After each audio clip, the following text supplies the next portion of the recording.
नमस्कार दोस्तों, मैं हूँ ऋचा सिन्हा और मेरे चैनल पे आप सभी का बहुत बहुत स्वागत है। दोस्तों, आज के वीडियो में मैं आपको प्रदोष व्रत से संबंधित संपूर्ण जानकारी विस्तार पूर्वक देने वाली हूँ, तो आप इस वीडियो को ध्यान पूर्वक लास्ट तक जरूर देखिए। प्रदोष व्रत कब प्रारंभ करें, कितनी संख्या में करें, उद्यापन कब करें, प्रदोष व्रत की महिमा क्या है, प्रदोष व्रत करने का फल क्या है, प्रदोष व्रत की पूजा की विधि क्या है, व्रत की विधि और नियम क्या है, साथ ही प्रदोष व्रत में आप क्या खाएं क्या न खाएं, इन सब चीजों से संबंधित हम विस्तार पूर्वक बात करने वाले हैं। तो चलिए शुरू करते हैं। इससे पहले अगर आपने अभी तक मेरे चैनल को सब्सक्राइब नहीं किया है तो इस प्रकार के तमाम ज्ञानवर्धक जानकारियों के लिए आप मेरे चैनल को सब्सक्राइब कर लीजिए। वीडियो अच्छा लगता है तो लाइक कर दीजिए और फैमिली एंड फ्रेंड्स के साथ शेयर कर दीजिए। दोस्तों, प्रदोष व्रत में भगवान शिव की उपासना की जाती है और यह व्रत महीने में 2 बार आता है। जिस प्रकार से एकादशी का व्रत महीने में 2 बार आता है, उसी प्रकार से प्रदोष का व्रत भी महीने में 2 बार आता है। हिंदू कैलेंडर के अनुसार प्रदोष व्रत चंद्रमास के 13वें दिन अर्थात त्रयोदशी के दिन रखा जाता है। तो एक त्रयोदशी तिथि शुक्ल पक्ष में आती है और दूसरी त्रयोदशी तिथि कृष्ण पक्ष में आती है। दोस्तों, प्रदोष के दिन भगवान शिव की विधिवत पूजा आराधना करने से, व्रत करने से व्यक्ति के सभी पाप धुल जाते हैं और उसे मोक्ष की प्राप्ति होती है। दोस्तों, हमें इस जन्म में जितने भी कष्ट प्राप्त होते हैं वो सभी हमारे पूर्व जन्म के कर्मों के फल होते हैं और कहा जाता है कि प्रदोष का व्रत करने से हमारे पूर्व जन्म के जो पाप हैं वो भी धुल जाते हैं और इस वजह से हमें मनोवांछित फल की प्राप्ति होती है। प्रदोष काल में किए जाने वाले नियम, व्रत और अनुष्ठान को प्रदोष व्रत के नाम से जाना जाता है। दोस्तों, तिथियों में त्रयोदशी तिथि को भी प्रदोष की संज्ञा दी गई है, परंतु प्रदोष का व्रत जो है वो प्रदोष काल में किया जाता है, अर्थात शाम के समय। प्रदोष काल होता है सूर्यास्त से 1.5 घंटा पहले और सूर्यास्त के 1 घंटे बाद तक, अर्थात कुल मिलाकर के 2.5 घंटे का ये अवधि होती है और इसी अवधि में जो है प्रदोष व्रत की पूजा की जाती है। और त्रयोदशी तिथि दोस्तों भगवान शिव को अत्यंत प्रिय होती है। इससे जुड़ी एक पुरानी कथा भी है। कहा जाता है कि चंद्र को क्षय रोग था, जिसके चलते उन्हें मृत्यु तुल्य कष्ट प्राप्त हो रहा था और भगवान शिव ने उस दोष का निवारण जो है वो त्रयोदशी तिथि के दिन किया और चंद्र को पुनः जीवन प्राप्त किया। इसीलिए इस दिन को प्रदोष कहा जाता है और प्रत्येक माह में जिस तरह 2 एकादशी होती है उसी प्रकार से 2 प्रदोष भी हो जाता है। और दोस्तों, मान्यता है कि प्रदोष काल में भगवान शिव जो है वो माता पार्वती के साथ रजत भवन में निवास करते हैं, नृत्य करते हैं, अत्यंत प्रसन्न मुद्रा में होते हैं और उसी वक्त सभी देवता जो हैं उनके गुणों का सत्वन करते हैं। उस वक्त अगर आप भगवान शिव की पूजा आराधना करते हैं, विधिवत पूजा आराधना करते हैं, उनका अभिषेक करते हैं, उनके मंत्रों का जप करते हैं, तो उस समय भगवान शिव इतनी प्रसन्न मुद्रा में होते हैं कि व्रती के सारी मनोकामनाएं पूर्ण होती हैं। जो भी लोग अपना कल्याण चाहते हैं वह इस व्रत को कर सकते हैं। प्रदोष व्रत को करने से हर प्रकार के दोष मिटते हैं और सारी मनोकामनाएं पूर्ण होती हैं। दोस्तों, अलग अलग दिन के व्रत का अलग अलग फल बताया गया है। जिस प्रकार से अगर आप सोमवार के दिन प्रदोष का व्रत करते हैं तो उसे सोम प्रदोष कहा जाता है और इस दिन या फिर इसको चंद्र प्रदोष भी कहा जाता है। इस दिन साधक अपनी अभीष्ट कामना की पूर्ति के लिए शिव की उपासना करते हैं। इस दिन व्रत करने से सभी कामनाओं की पूर्ति होती है। अगर आप मंगलवार को प्रदोष का व्रत कर रहे हैं तो उसे भौम प्रदोष कहा जाता है और इसे विशेष रूप से अच्छी सेहत और बीमारियों से मुक्ति की कामना से किया जाता है। और दोस्तों, अगर बुधवार के दिन प्रदोष का व्रत होता है तो उसे बुध प्रदोष कहा जाता है। दोस्तों, बुधवार के दिन प्रदोष का व्रत करने से कहा जाता है कि सभी मनोकामनाओं की पूर्ति होती है, साधक के बुद्धि का विकास होता है। गुरुवार के दिन व्रत अगर प्रदोष का व्रत होता है तो उसे गुरु प्रदोष कहा जाता है। और गुरुवार के दिन प्रदोष का व्रत करने से शत्रुओं का नाश होता है। जो भी आपके विरोधी होते हैं उनका नाश होता है। अगर किसी प्रकार के केस वगैरह चल रहे हैं आपके ऊपर, किसी तरह की इंक्वायरी चल रही है, तो उसमें आपको विजय की प्राप्ति होती है। और शुक्रवार के दिन जो प्रदोष का व्रत होता है उसे शुक्र प्रदोष कहा जाता है। इस दिन किए जाने वाले प्रदोष व्रत से सुख, समृद्धि और सौभाग्य का वरदान प्राप्त होता है। वहीं दोस्तों, अगर शनिवार के दिन प्रदोष का व्रत होता है तो उसे शनि प्रदोष कहा जाता है। और इस दिन इस पावन व्रत को पुत्र की कामना से किया जाता है। दोस्तों, रविवार के दिन किए जाने वाले प्रदोष व्रत से लंबी आयु और आरोग्य की प्राप्ति होती है। इस प्रकार से दोस्तों 7 दिनों में जिस भी दिन प्रदोष का व्रत पड़ता है उसके इस प्रकार से फल प्राप्त होते हैं। अगर आप प्रदोष का व्रत प्रारंभ करना चाहते हैं तो हमेशा तभी आप प्रदोष का व्रत प्रारंभ करें जब प्रदोष का व्रत सोमवार के दिन हो। यह सबसे शुभ माना जाता है। साथ ही दोस्तों, अगर आप प्रदोष का व्रत प्रारंभ करना चाहते हैं तो आप कितनी संख्या में प्रदोष का व्रत कर रहे हैं, इसका आपको संकल्प पहले प्रदोष के व्रत के दिन ही लेना होता है। या तो आप 11 प्रदोष कर सकते हैं या 26 प्रदोष का व्रत कर सकते हैं। किस कामना से आप व्रत कर रहे हैं, इन सब का आपको संकल्प पहले प्रदोष के दिन ही लेना है। और 26 प्रदोष पूर्ण करने के बाद प्रदोष व्रत का उद्यापन करना चाहिए। और उद्यापन भी त्रयोदशी तिथि अर्थात प्रदोष के दिन ही करना चाहिए। तो जैसा कि मैंने बताया दोस्तों कि प्रदोष के व्रत से सभी प्रकार की मनोकामनाओं की पूर्ति होती है, क्योंकि त्रयोदशी तिथि भगवान शिव को अत्यंत प्रिय है। और उसके बाद ये पूजा भी, प्रदोष व्रत की पूजा भी प्रदोष काल में की जाती है, जिस समय भगवान शिव अत्यंत प्रसन्न मुद्रा में बैठे होते हैं। सभी देवी देवता उनका सत्वन कर रहे होते हैं, उनके साथ माँ पार्वती भी बैठी होती है। समस्त शिव परिवार वहां उपस्थित होता है और उस समय बहुत ही सुंदर वातावरण होता है, बहुत ही कल्याणकारी वातावरण होता है। और उस वक्त जो व्रती भगवान शिव को याद करते हैं उनकी सारी मनोकामनाएं पूर्ण होती हैं।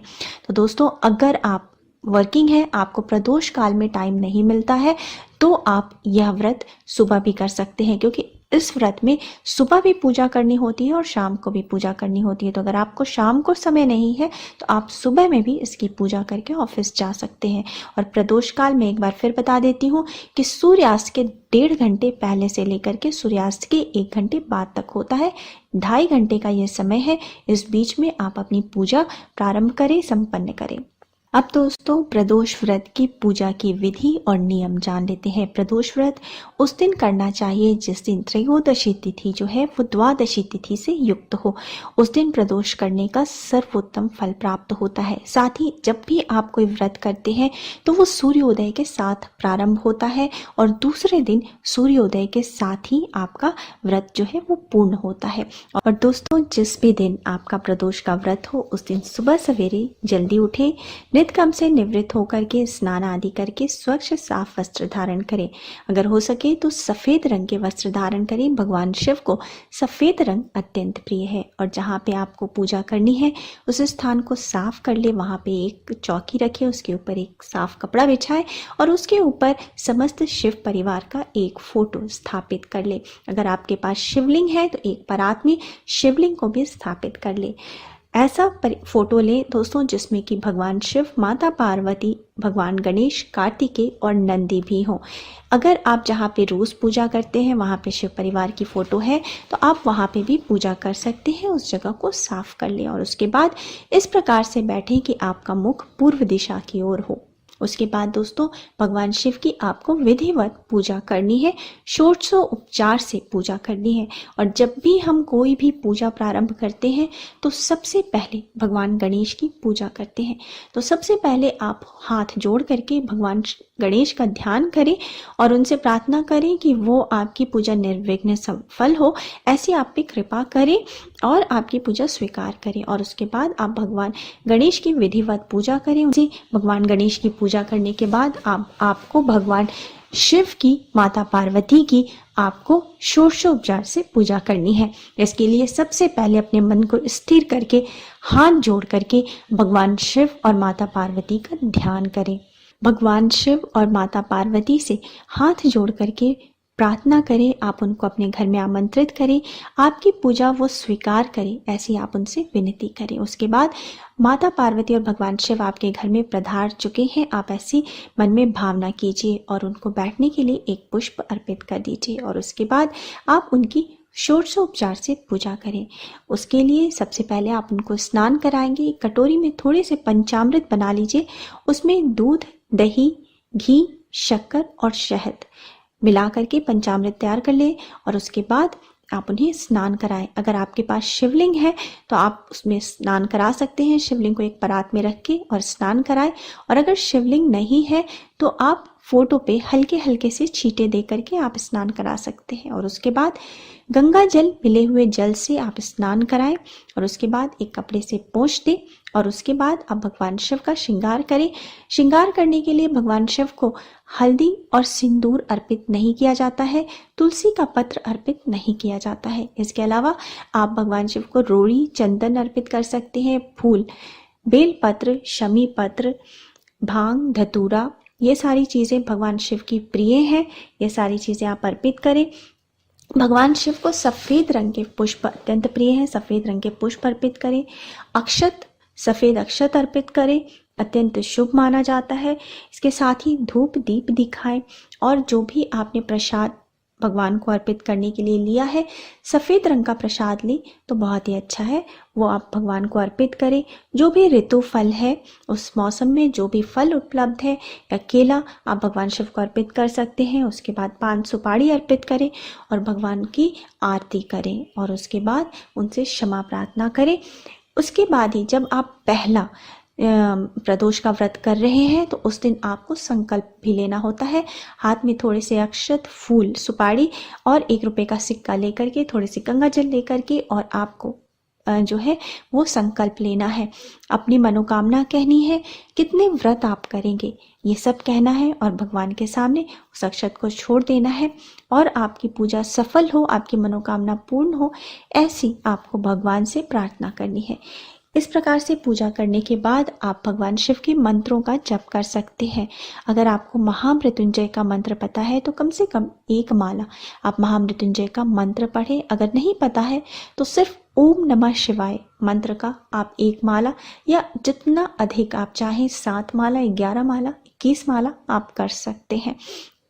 इसके साथ ही आप शिव चालीसा का पाठ भी कर सकते हैं और इसके बाद आपको भगवान से क्षमा प्रार्थना करनी है। सारे दिन आपको व्रत रखना है। आप फलाहार कर सकते हैं, फल खा सकते हैं। अक्सर लोग पूछते हैं कि चाय पी सकते हैं, मिल्क शेक पी सकते हैं, तो आप ये सारी चीज़ें पी सकते हैं। नमक नहीं खाया जाता। अगर आप नमक खाना चाहते हैं तो सेंधा नमक आप खा सकते हैं। आपकी कोई भी दवा हो जो आप रेगुलर खाते हो तो वो आप खा सकते हैं, वो ज़रूर खाइए। सेहत का ध्यान पहले रखिए। इसके बाद दोस्तों सारे दिन भगवान के नाम का रटन करते रहें, ओम नमः शिवाय मंत्र का जप करते रहें। शुद्ध वचन बोलने हैं, मीठा बोलना है, गुस्सा क्रोध नहीं करना, झूठ नहीं बोलना, किसी भी प्रकार के पाप कर्म से दूर रहना है, यौन संबंध नहीं बनाना है, मन पे संयम रखना है। इस प्रकार से सारे दिन व्रत करते हुए शाम के समय पुनः प्रदोष काल में इसी प्रकार से विधिवत भगवान शिव, माता पार्वती और समस्त शिव परिवार की आपको पूजा करनी है, आरती करना है। हो सके दोस्तों तो रात्रि जागरण का भी विधान बताया गया है। रात्रि जागरण से विशेष फल की प्राप्ति होती है। शाम की पूजा और आरती के बाद क्षमा प्रार्थना करने के बाद जो प्रसाद है वो सभी लोगों में वितरित करें। शाम के समय एक शाम आप खाना खा सकते हैं। और दोस्तों शाम के समय खाने में आप कोई भी एक अनाज ही लें। जैसे रोटी खा रहे हैं या चावल खा रहे हैं तो एक ही चीज़ खाएं, रोटी या चावल। जैसे रोटी बनाई, परांठे या पूड़ी आप खा रहे हैं या फिर आप चीला बना के खा सकते हैं या खीर बना के खा सकते हैं। तो अन्न के रूप में आपको शाम के समय कोई एक ही भोजन करना है। रोटी परांठे के साथ आप आलू की जो है सब्जी बना ली बिना नमक वाली, इस तरीके से आप खा सकते हैं। साथ ही शाम के समय जो आप भोजन करते हैं वो बिल्कुल शुद्धता पूर्वक बना हुआ होना चाहिए। शुद्ध घी में भोजन बनाएं, उसमें लहसुन प्याज का प्रयोग ना करें। साथ ही नमक भी अगर आप ना खाएं तो बहुत अच्छा होगा। अधिकतर कोशिश करें कि मीठा भोजन ही खाएं। अगर नमक खाना भी पड़े तो सेंधा नमक खाएं। दोस्तों अब जान लेते हैं कि प्रदोष व्रत का उद्यापन के नियम क्या है। यह व्रत 11 या 26 की संख्या में रखा जाता है और 26 व्रत पूर्ण होने के बाद इसका उद्यापन किया जाता है। व्रत का उद्यापन त्रयोदशी तिथि को ही करना चाहिए। जैसे कि अगर आपका इस त्रयोदशी तिथि को 26 व्रत पूरा हो गया तो आप नेक्स्ट त्रयोदशी तिथि जब आएगी तब आप इस व्रत का उद्यापन करेंगे। और उद्यापन करने के लिए दोस्तों जिस दिन उद्यापन करना है उस दिन आप अपने घर में रुद्राभिषेक का आयोजन करें, ब्राह्मणों को बुलाएं, विधिवत भगवान शिव की पूजा अर्चना करें, हवन करें, भगवान शिव के मंत्रों से हवन करें, ब्राह्मणों को भोजन कराएं और उन्हें यथासंभव दान करें और इस प्रकार से आप व्रत का उद्यापन करें। एक प्रश्न जो है वो हमेशा ही पूछा जाता है कि स्त्रियां जो है अगर अशुद्ध है, पीरियड में है, तो वो व्रत कैसे करें। दोस्तों व्रत अगर आप कर रहे हैं, आपने संकल्प लिया हुआ है, तो व्रत आप बीच में छोड़ नहीं सकते। आपको व्रत जो है वो लगातार करना होता है। तो पीरियड में आपको व्रत तो करना ही है, आप व्रत छोड़ नहीं सकते, नहीं तो व्रत खंडित माना जाएगा। तो पीरियड में भी व्रत करें, नियमों का पालन करें, जो है जिस प्रकार से सारे दिन फलाहार करते हैं और शाम को भोजन करते हैं शुद्धता पूर्वक बना हुआ, उसी प्रकार से आपको करना है। सारे दिन भगवान का नाम लेते रहें, लेकिन आप पूजा नहीं कर सकते, आपको पूजा नहीं करना है और इस व्रत को आपको काउंट भी नहीं करना है। दोस्तों इस प्रकार से जो भी व्यक्ति त्रयोदशी तिथि के दिन प्रदोष का व्रत करते हैं, प्रदोष काल में भगवान शिव की विधिवत पूजा आराधना करते हैं, अभिषेक करते हैं, उनकी सारी मनोकामनाएं पूर्ण होती हैं और उन्हें समस्त सुखों की प्राप्ति होती है, सारे दुखों का अंत होता है। उम्मीद है दोस्तों आपको मेरा आज का वीडियो पसंद आया होगा और आपके प्रदोष व्रत से संबंधित संपूर्ण जानकारी मिली होगी। अगर आपके मन में कोई प्रश्न है तो आप मेरे कमेंट बॉक्स में कमेंट करके पूछ सकते हैं। मिलते हैं नेक्स्ट वीडियो में। So thanks for now, bye bye.